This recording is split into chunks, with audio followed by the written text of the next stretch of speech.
ہمیشہ زبان پر اس کا ورد ہونا چاہیے، اور روزانہ ہر مسلمان اپنے معمول بنا لینا چاہیے اس کو، ہر نماز کے بعد اس کی تلاوت کی جائے۔ Thanks for watching. Don't forget to like, comment, share and subscribe to Maulana Habibullah Rouhani Official. اس کی تلاوت آیت الکرسی کی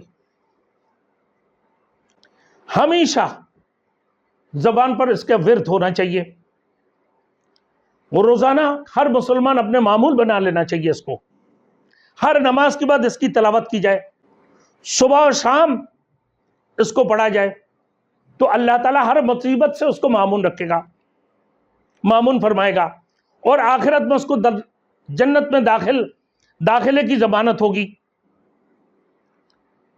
مفسرین کرام اور محدثین کرام فرماتے ہیں کہ ہر دعا، ہر ذکر کی قبولیت کے لیے بعض شرائط ہیں۔ بعض لوگ کہتے ہیں حضرت میں نے آیت الکرسی پڑھا تو کچھ نہیں ہوا۔ بعض وقت میں جنات عامل بھی ہوتا ہے، جناتیں عامل بھی ہوتی ہیں۔ جب آپ آیت الکرسی پڑھ رہے ہوتے ہو جناتیں بھی آپ کی ساتھ ساتھ میں پڑھنا شروع کر دیا، لیکن کسی جنتوں کی یہ ہمت نہیں ہوتی ہے کہ وَلَا يَعُودُهُ حِفْظُهُمَا وَهُوَ الْعَلِيُّ الْعَظِيمُ، یہ جناتیں پڑھ نہیں سکتے ہیں، کیونکہ جب وہ پڑھنے لگتے ہیں وہ راہ ہو جاتے ہیں، وہ جلنا شروع ہو جاتے ہیں۔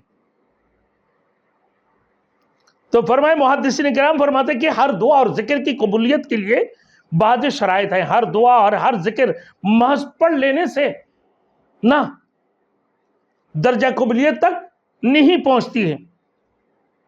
قبولیت کے لیے ضروری ہے کہ دعا وہ فرائض، کوئی دعا پڑھے تو وہ کسی بھی اللہ کی کوئی فرائض سے خالی نہ ہو، ہر قسم کی فرائض کی پورا کرتا ہوگا وہ۔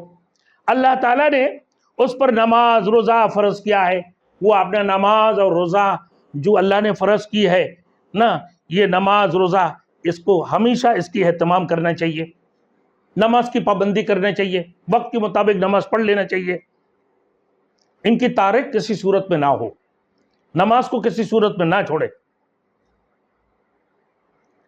پھر اس کا رزق میں حلال ہو، اس کا کھانا پینا بھی حلال ہو، پھر حرام سے وہ بچے، پہننا اس کی حلال ہو، پہننا حرام سے پاک ہو۔